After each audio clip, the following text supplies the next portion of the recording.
નમસ્કાર મિત્રો, સનાતન ફરજ ચેનલ ઉપર આપ સર્વનું સ્વાગત છે। આજે એક નવો જ ટોપિક લઈને આવ્યો છું। ભારત દેશમાં અસંખ્ય થેલેસેમિયાગ્રસ્ત છે, બાળકો છે, અને એ બાળકોની હાલત જોઈ તારીખ 30/8/2024 રાજકોટ સિવિલ હોસ્પિટલમાં પછી થેલેસેમિયાગ્રસ્ત બાળકના મા બાપ પછી પૈસાવાળા હોય કે સાવ ગરીબ હોય, પણ એની હાલત બહુ ખરાબ હોય છે। તો આવા એક થેલેસેમિયાગ્રસ્ત બાળક અમારી જ સોસાયટીમાં, એટલે કે વીર સાવરકર નગરમાં હું રહું છું, અને એ સોસાયટીમાં એક સુરેશભાઈ ભુવા કરી અને સામાન્ય મજૂરી કામ કરતા પરિવારમાં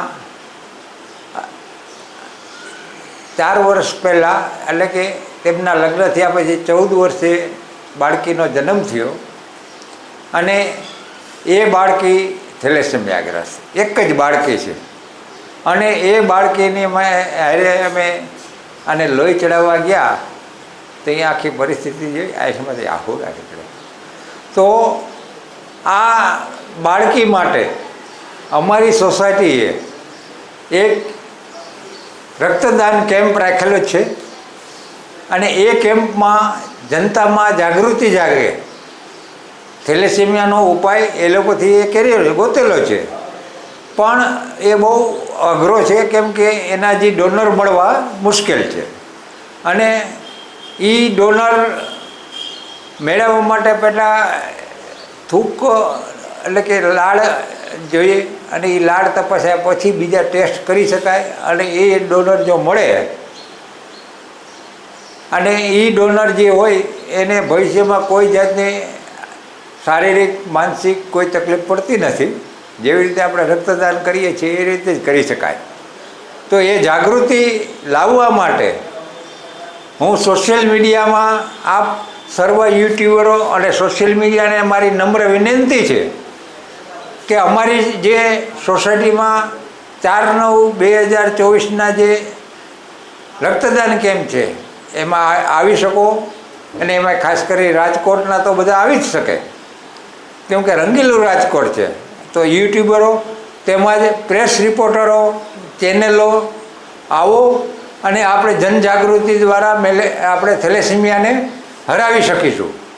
અને થેલેસેમિયાગ્રસ્ત બાળકો માટે દરેક સોસાયટીમાં જે બાળકો હોય એ બાળકના જન્મદિનની ઉજવણી કઈ રીતે કરવી એનો પણ અમે નમૂનો તમને 4/9 પછી અમારી ચેનલ ઉપર મૂકીશું, અને બધા જાગૃત બને, અને સાથોસાથ લોહી ન આપી શકતા હોય કે બીજું કાંઈ નહીં પણ પ્રાર્થના તો કરી શકે। પ્રાર્થનામાં તાકાત કેટલી છે! અમિતાભ બચ્ચન જેવા ઘણા લોકોને જીવતદાન મળેલું છે।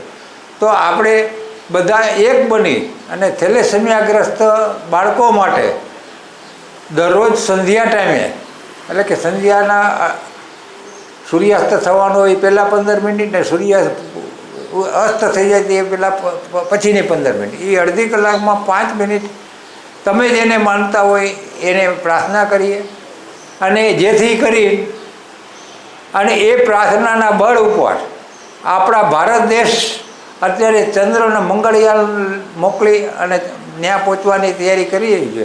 તો તેની સાથોસાથ આપણા જે વૈજ્ઞાનિકો, ડૉક્ટરો જે સંશોધન કરી રહ્યા છે, એમાં ખાસ કરીને આયુર્વેદ આપણો મહાન ગ્રંથ છે સનાતનનો, અને એ ગ્રંથમાંથી સંશોધન કરી અને એવી કંઈક પ્રોસિજર બને કે જેથી કરીને આવા બાળકોને લોહી ચડાવવું ન પડે, અને નવા જે પ્રજા જન્મે એ પણ તંદુરસ્ત જન્મે।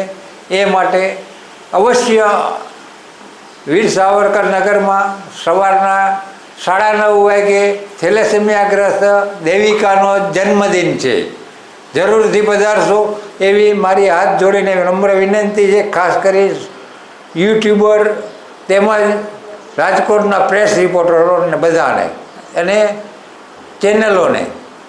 તો અવશ્ય પધારો, કેમ કે અમારી આર્થિક પછાત છે, અમને ખ્યાલ ન હોય અને અમે તમારો પ્રેસ રિપોર્ટરનો કોન્ટેક્ટ ન કરી શક્યા હોય તો પણ આપની ફરજ બને છે એમ સમજીને અવશ્ય આવશો.